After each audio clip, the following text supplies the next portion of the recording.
A graça que salva também nos ensina como viver. A graça, grave isso aí, ó. A graça que salva também nos ensina a como viver. Fala pessoal, tudo bem com vocês? Marcos Valentim por aqui e nesse vídeo eu quero conversar com vocês hoje sobre a palavra de Deus. Aqui é o programa Palavra e Oração, no qual nós aqui estamos para meditar juntamente contigo, juntamente com você, meu amigo, minha amiga, que está aí do outro lado ouvindo esta mensagem. Eu quero compartilhar uma palavra hoje que está na carta do apóstolo Paulo, que foi escrito a Tito, no capítulo 2, do versículo 1 ao 15. Então diz assim, ó: "Mas quanto a você, defenda a vida decente que acompanha o verdadeiro cristianismo." Olha só o que ele vai dizendo aí. "Ensine os homens mais velhos a serem sérios e calmos. Eles devem ser sensatos, devem conhecer e crer na verdade e fazer todas as coisas com amor e perseverança. Ensine as mulheres mais idosas a serem calmas e atenciosas em tudo quanto fizerem. Não devem andar de um lado para o outro falando mal dos outros, e não devem beber demais, e sim ser mestras do bem.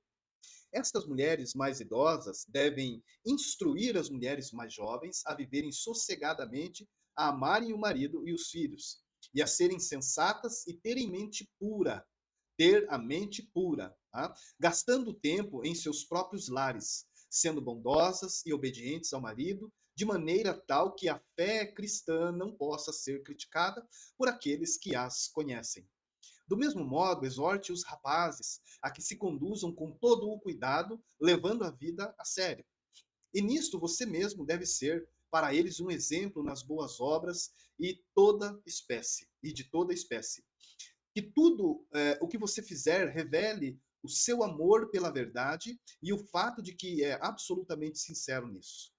Sua linguagem deve ser tão sensata e equilibrada que alguém que quiser questionar sinta vergonha de si mesmo, porque não haverá nada a censurar em tudo o que você diz. Exorte os escravos a que obedeçam os seus senhores e façam o melhor possível para deixá-los satisfeitos. Não devem ser respondões, nem roubar, mas devem mostrar-se dignos de inteira confiança. Desta maneira, levarão as pessoas a desejarem crer no nosso Salvador e Deus.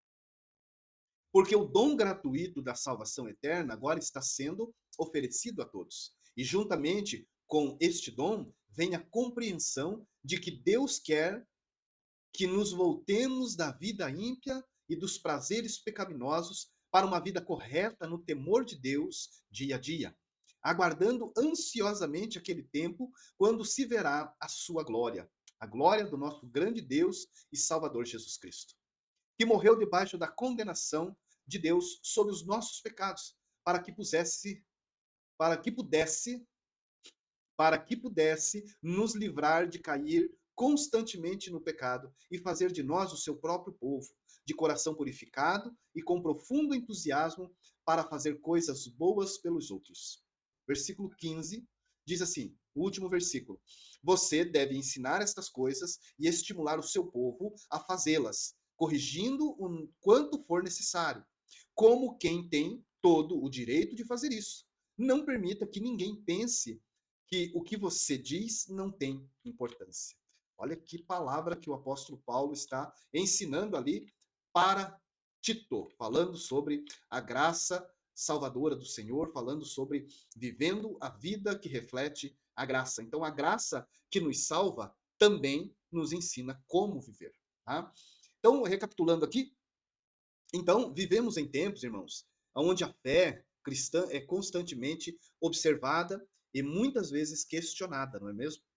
Veja que o apóstolo Paulo, ele está escrevendo a Tito, que era o pastor ali de Creta, né, ele envia Tito lá para que ele cuidasse da igreja, colocasse em ordem todas essas coisas, e ele está exortando ele a ensinar com autoridade como deve ser a conduta daqueles que professam o verdadeiro evangelho. Então ele está mostrando ali para Tito, dizendo, olha, é assim que caminha aqueles que creem em Cristo Jesus. Então, neste capítulo 2 de Tito, não apenas ele vai descrever ali os comportamentos que deve ser, mas ele vai revelar ali para nós uma teologia prática da graça de Deus, né? Essa graça que transforma a vida e molda o nosso caráter. Se ela não está transformando vidas, se ela não está moldando caráter, alguma coisa tem errado aí nessa graça que talvez as pessoas estão recebendo. Porque a graça, ela transforma. Ela muda a nossa vida e transforma o nosso caráter. Então, o primeiro ponto que eu quero falar aqui é a respeito da sã doutrina que reflete o caráter. Né? Ele diz ali ó, no versículo 1 do capítulo 2, dizendo assim, ó, mas quanto a você, falando para Tito, diz assim, ó, defenda a vida decente que acompanha o verdadeiro cristianismo. Olha, Tito, é o seguinte, quanto a você que está aí como pastor, como líder, defenda a vida decente, como é viver o verdadeiro cristianismo, que acompanha o verdadeiro cristianismo. Então, a vida cristã, ela não é apenas sobre o que cremos, certo? Mas como vivemos. Não é só apenas assim, ah, eu creio em Cristo Jesus, eu creio em Deus, beleza, não. Mas também é como nós vivemos esta vida cristã. E ele deixa alguns relatos ali, dizendo que aos homens mais velhos, eles deveriam ser exemplos de autocontrole. Está dizendo para Tito, olha, avise eles aí que eles precisam ser exemplo de autocontrole, que eles precisam ter sabedoria, né? Que eles precisam ser firmes na fé, que eles precisam viver em amor e em perseverança. Por que ele tinha que falar? Por que ele estava falando isso?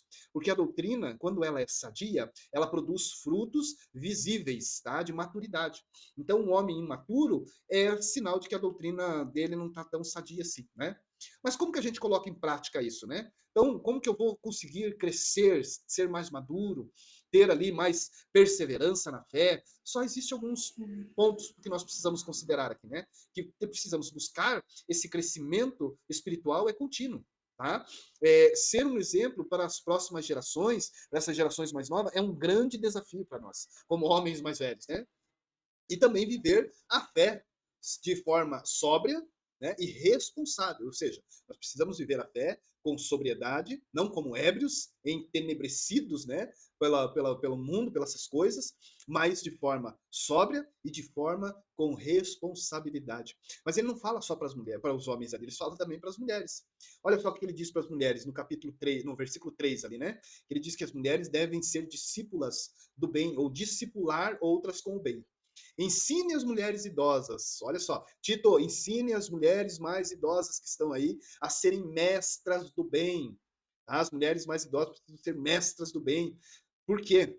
Porque elas precisavam discipular as novas mulheres que estavam ali. E ele disse que era para elas ensinar essas mulheres a amar o marido, a ter as coisas da sua casa, ter as coisas da sua casa não, mas ter ali o comportamento adequado em casa, cuidar dos filhos e cuidar das coisas da casa. Por quê? Então, essa questão era para que as mulheres mais velhas fossem discipuladoras das mulheres mais novas. Por que é tão importante isso? Porque a igreja, ela floresce, ela cresce quando existe um discipulado intergeracional. Veja bem, aqueles maduros discipulando os mais novos, que estão chegando agora, que estão começando a sua caminhada na fé. Então ele diz que as mulheres mais velhas ali, elas deveriam orientar com sabedoria as mais novas. Ele precisava dizer para aquelas mulheres mais velhas ali que elas precisavam ensinar aquelas mulheres a viverem com amor, com a pureza, com o domínio próprio e com a dedicação no lar, né? Protegendo assim qual que era o principal ponto de que o apóstolo Paulo fala para Tito ali que era necessário proteger o testemunho da fé cristã, porque ele estava dizendo o seguinte: se elas procederem mal, quem vai cair em difamação é a própria palavra de Deus. Então, para praticar isso, né, para nós praticarmos isso e ensinarmos isso também, é necessário cultivar este discipulado entre mulheres também, não só entre homens, mas entre mulheres também, ensinando essas mulheres mais novas na fé, na caminhada, a serem boas donas de casa, a serem mulheres que amam os seus maridos, que cuidem dos seus filhos, cuidem das suas casas, não cuidem da vida dos outros, né? Sabemos que nós estamos vivendo no século 20, 21 aí já, né, século 21, e as mulheres, muitas delas, trabalham fora. Não tem problema algum, né? O problema maior é quando se envolve com coisas que não edificam as outras, né?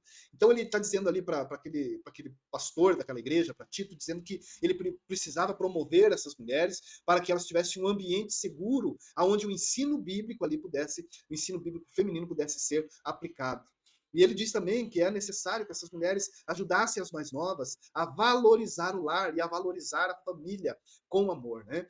Mas ele não fica só nisso, ele dá aqui também quatro, quatro tipos de pessoas que existiam na época: os homens, as mulheres, os jovens e os empregados. E ele fala para os jovens, o que ele diz lá no versículo 6 para os jovens, dizendo: Tito, fale para os jovens o seguinte, ó, exorte os rapazes, tá, a que se conduzam com todo cuidado, levando a vida a sério.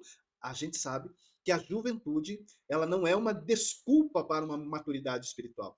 Não é só porque existe um jovem imaturo que nós vamos dar desculpa para a imaturidade espiritual. Sabemos que isso não é verdade. Nós podemos ver muitas pessoas com uma idade avançada, com menos maturidade espiritual do que muitos jovens, mas a grande maioria dos jovens são nécios a respeito, né, das questões espirituais. Por isso que precisa o jovem ter esse cuidado de começar a sua vida espiritual levando ela a sério, levar a vida espiritual a sério. Então Paulo vai orientar ali Tito a ser um modelo para eles. Olha só, Tito precisava ser um modelo. Modelo em quê? Modelo na integridade da sua vida, na sinceridade, no equilíbrio. Tudo isso Paulo está mostrando para Tito, aquele pastor ali, que ele precisava ter tudo isso, né? Só que, além de todas as suas condutas, ele diz que especialmente no falar, no abrir da sua boca. Né? Então, o testemunho que ele precisava passar tinha que ser irrepreensível, ou seja, alguém que não tivesse nada de motivo de ser repreendido pela sua conduta, pelo seu falar.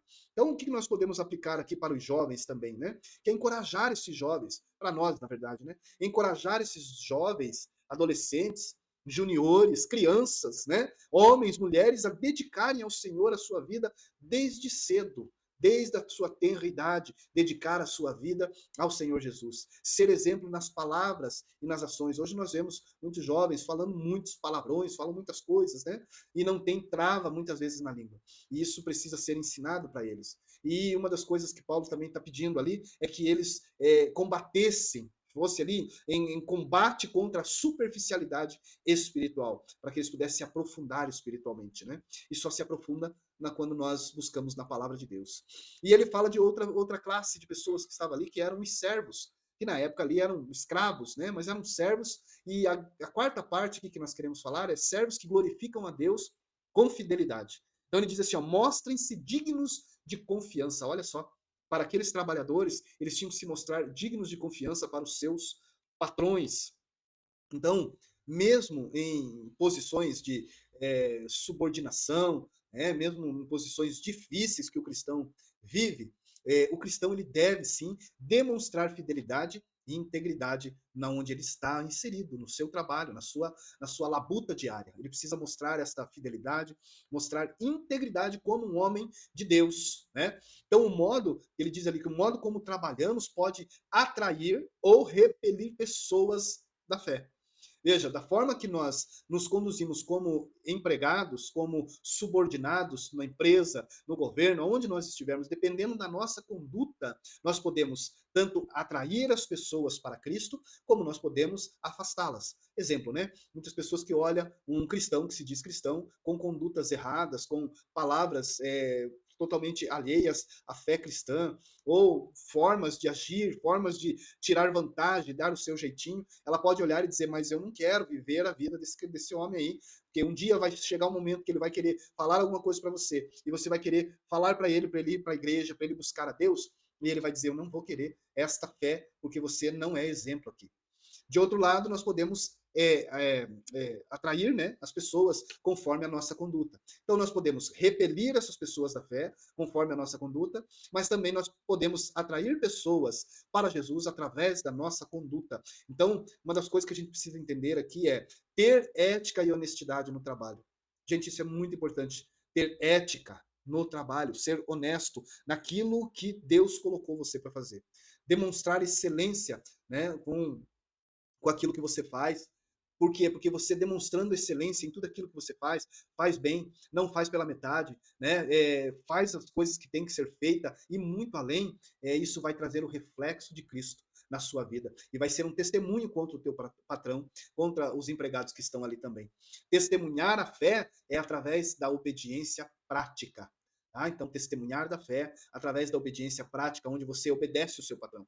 Você não fica brigando com o seu patrão, você não fica arrumando confusão com o empregado, com os colegas de trabalho, mas você ali é manso, submisso, é um homem de Deus, é um homem que aguenta o rojão, aguenta o tranco e dá bom testemunho da fé. Amém?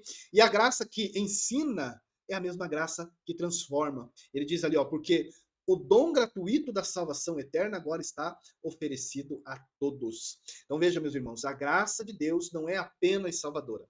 Tá? A graça de Deus também ela nos educa, ela nos ensina a abandonar o pecado. a viver com justiça, né? E aguardar a esperança de uma vinda gloriosa do nosso Senhor e Salvador Jesus Cristo. Então o evangelho, ele transforma completamente as nossas vidas. E eu posso aqui deixar uma aplicação prática também para esse tópico, que é viver em santidade, motivado pela graça de Deus. Você viver em santidade, né, separado dessas coisas do mundo, separado das coisas aí que nos afastam de Deus, para viver motivado pela graça de Deus que Ele nos deu, né? O favor imerecido. Eu não merecia, você não merecia, mas mesmo assim Ele nos deu vida eterna. Né? Essa graça também nos ajuda a rejeitar o pecado com firmeza. Né? Se você está cheio da graça de Deus, cheio da presença de Deus, você consegue rejeitar o pecado do adultério, da fornicação, da prostituição, enfim, tantas outras coisas aí que nos rodeiam dia após dia.